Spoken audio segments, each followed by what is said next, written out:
What is the worst business decision you've ever seen? A radio station I used to listen to recently changed their format from 80% music, 20% talk show to 100% talk show. Then they were like, oh, you can still listen to the music, but it's only going to be on our app. Property management company I used to work for had a number of student properties and high rises that were always a struggle to fill in the summer months when students went out of town. Head office came up with an offer that anyone who signed for 2 years got the 4 summer months at 50% off. Sounds like a good deal. 50% rent is much better than zero. We signed tons of students. However, the lease templates that head office sent over showed the reduced rent rate on the lease rather than just adding the discount as a separate addendum. I noticed this discrepancy and reported it, and was subsequently ignored. Which meant the students were signing a legal document that guaranteed them 50% rent for 2 years. The company lost hundreds of thousands in revenue. Take a help desk that has been consistently rated extremely well by its customers for their first call resolve, attitude, and helpfulness. Outsource it to a company that's been rated towards the bottom of the list for over a decade because it costs less than the salaries, benefits of your former in-house help desk. Then complain when your first call resolve drops through the floor and your customer satisfaction is at an all-time low. 20th Century Fox giving George Lucas the merchandising rights and rights to sequels for Star Wars in exchange for a pay cut on his director's fee, from $500,000 to $150,000. Source: https://www.penn.com/news/retail/2019/star-wars-disney-movie-merchandise-revenue/closing parenthesis. There was a Tex-Mex place I loved in Fairbanks, Alaska. The food wasn't great, but it was consistent, and the prices were fair. Well, a new owner came in, and they decided to revamp it into a fine dining steakhouse. $30 was pretty much the lowest cost you could get for an item, and this was in a neighborhood that had a substantial crime rate and was right across the street from the Bikini Barista and the marijuana dispensary. I stopped going, and they went under shortly thereafter. I walked in once before the place closed down, and it was dreary and empty, and they had tried to bring some of the classics back to the menu, but it was far too late by then. You were too good for this world, Los Amigos. I worked for a video store during the time Finding Nemo came out on DVD. The video store I worked for got a huge fish tank put inside. It was so big they had to shrink the game rental section. The tank had clownfish in it. The tank was also locked and we couldn't feed the fish or clean it. This was supposed to be done by someone who I never saw come in. So the tank ended up filled with a bunch of dead Nemos in a nasty as fuck tank. Needless to say, parents were very unhappy about it. The local paper did a small article about it too, which didn't help an already dying store. I have no idea what they thought an expensive as hell fish tank would do for their business. Around last year this time of year, I know someone in their early 50s that sold all of their investments, at a significant dip from the highs, and decided to start producing and selling hand sanitizer in little bottles out of their garage. Seeing it as a big opportunity with the virus, they spent everything on the bottles, labels, plastic drums full of sanitizer, at a huge markup, hiring locals people to fill the bottles and put the labels on, and then a website. By the time they had inventory, they realized that they couldn't compete on price with places like Walmart or other big box stores that had finally caught up to the shortages by midsummer. They also didn't realize that selling on Amazon was gated for that category, so you had no chance of selling through there as a new seller. So now they basically have a garage full of old hand sanitizer, and no savings. This one involves my dad. Back in the 80s he decided he wanted to teach people how to use Lotus 123 Excel, MS Word, etc. So he bought a bunch of computers for a classroom, and he wrote interactive learning programs, and printed out manuals and such. Even without advertising, he had people asking to join his class, but he was never quite ready. This Lotus 123 program could use more work. He wasn't ready for a class. This MS Word tutorial isn't quite done. The perfectionist in him wouldn't let him expose the less than perfect programs, class to people. Just yet. He turned down paying customers for fear that it wasn't just perfect. He had taken a loan out from a friend to finance this, but never made a dime. He paid the loan back by selling our cottage, something he regrets to this day. And why? Because he was afraid to be flawed. That taught me a lesson though. As the old saying goes, perfect is the enemy of done. He could easily have made money and taught his classes, refining the programs to student feedback. He could have covered deficiencies by teaching in person. He was afraid it wasn't perfect, so it was never done. We don't talk about it, or the cottage that we built together. We had the foundation and structure built by pros. Then the whole family pitched in to build the interior when we were teens. It saddens me more because it was what he wanted to do, and he went for it, but not quite. Circuit City was pretty stupid. When the recession hit, they decided to stop selling appliances and instead focus on DVDs and televisions and such. Appliances are known as being a recession-proof item. People always need refrigerators and microwaves. They don't need DVDs. They also wanted to cut down on labor costs, so they fired a lot of managers and assistant managers, and just left a lot of entry-level employees because they were cheaper to pay. Well, entry-level employees don't really know how to fully run a store, so pretty much every Circuit City became dogshit. A friend of my husband's owns a sports bar. A few months ago he offered $1 beers. The place quickly became overloaded with homeless people and the regulars didn't like it and stopped going. Special didn't last long. My old company was internationally known in our industry as being one of the ideal places to be. We could hire basically anybody in the world in our space to move and work in our office. It was such a fucking awesome place to work. The CEO decided to cash out when a larger company barely related to our industry decided to buy us. The new company basically gutted everything that made it great, then rushed to go public. The employee stock options were pennies and they drastically cut benefits.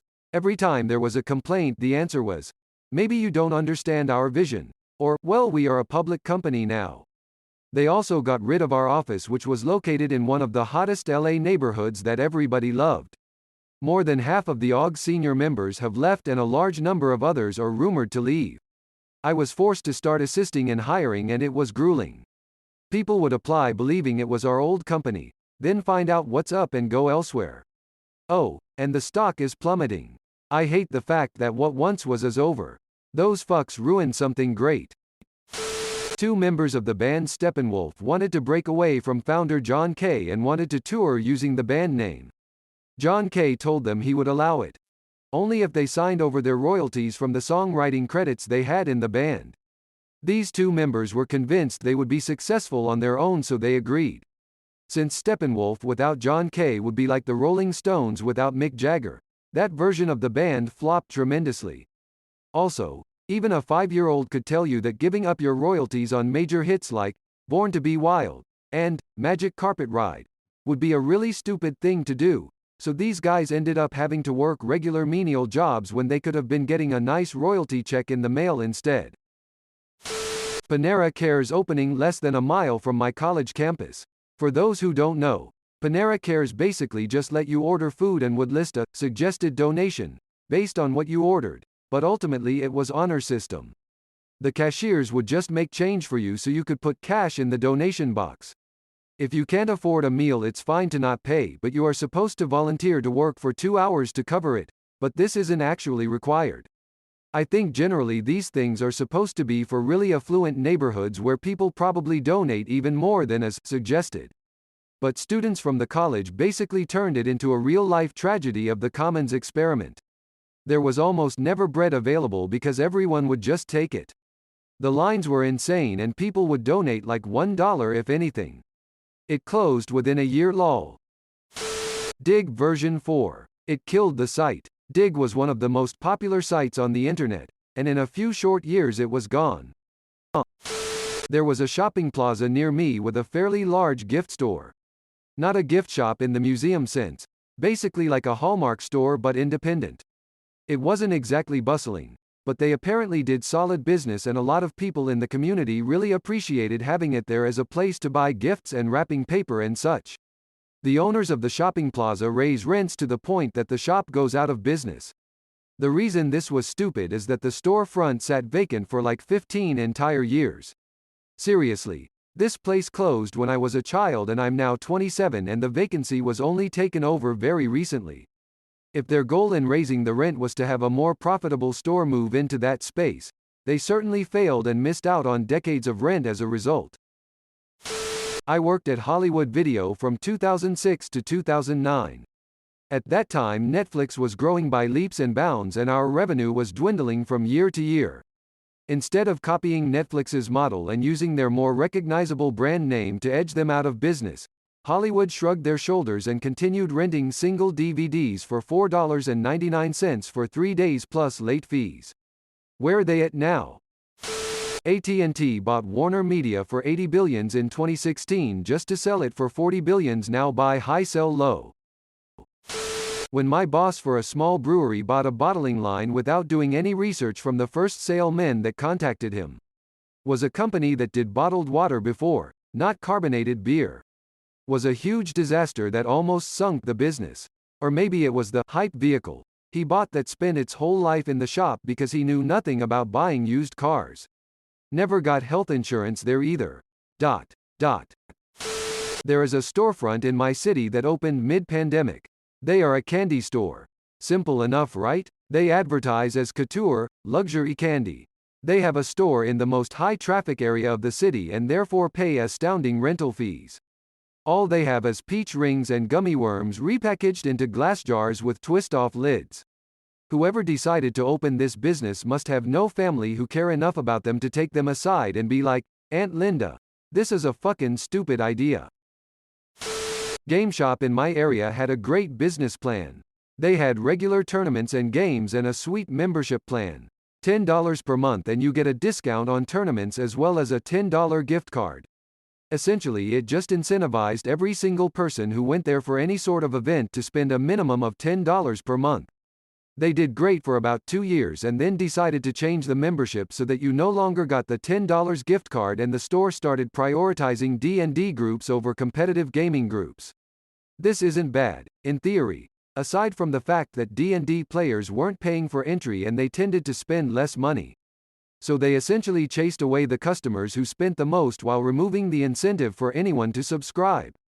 The number of customers they had per day did slightly increase, but the amount they were spending, on average, dropped significantly and they went out of business shortly after. Cincinnati's deal with the Bengals. It has cost over $1 billion since 2000. It has some of the most ridiculous requires for the city and is widely considered the worst business deal in the history of sports deals. The city hasn't remade anywhere close to $1 billion by having the team. Arguably, they've gained nothing. This is all while the Bengals are perennial stinkers. They've made being terrible a lucrative business model. Target's expansion into Canada collapsed in 2 years and cost them billions. I used to work for a company that was bleeding money. In order to try and save money, they decided to stop honoring returns, refunds, but still advertised that they did. Whenever someone would ask for a refund, you were supposed to tell the person that it would be processed in the next 6 to 8 weeks, then get them off the phone. 6 to 8 weeks later, when they ask where their money is, you were supposed to apologize and say their paperwork got put in the wrong stack, and that it would be put in the correct stack and would then be processed in the next 6 to 8 weeks. If they complained about the length of time, you were supposed to tell them you can ask your supervisor to expedite it, and they should see it in 4 to 6 weeks instead. If they threatened legal action after months and months, you were supposed to tell them to contact the company legal department. We didn't have a company legal department, and then hang up on them. Then, make a note in their account. No one should field calls from that account further. More than half the call center quit in a single week in protest of this decision. Company collapsed in on itself within a few months. My late great-uncle started a fish and chips restaurant. He had his own unique recipe for the fish and it was very popular. Businessmen had offered him thousands in cash for it over the years, but he always declined. After about 40 or so years, he decided to retire and hand the business over to an ambitious recent college grad. He offered to give her the recipe and even volunteer his services for a bit while she got comfortable in her new role as owner. She declined both and within a year, she was forced to sell the restaurant after coming close to declaring bankruptcy. My great-uncle died and took the recipe with him to his grave. Knew this guy who wanted to start his own barbecue and hot sauce line. Here was his process. 1. Get high with buddy and make the decision go into business together. 2. Argue about who should be financing the business. 3. Get a loan from grandma. 4. Order a bunch of bottles. 5. Use a Sharpie and some blank labels to put on the bottles. 6. Fill the bottles with bulk barbecue sauce. 7. Try and sell these to Walmart. 8. Get upset that Walmart won't shelve your sketch sauces. 9. Have several hundred bottles of unsealed product that wasn't prepared hygienically.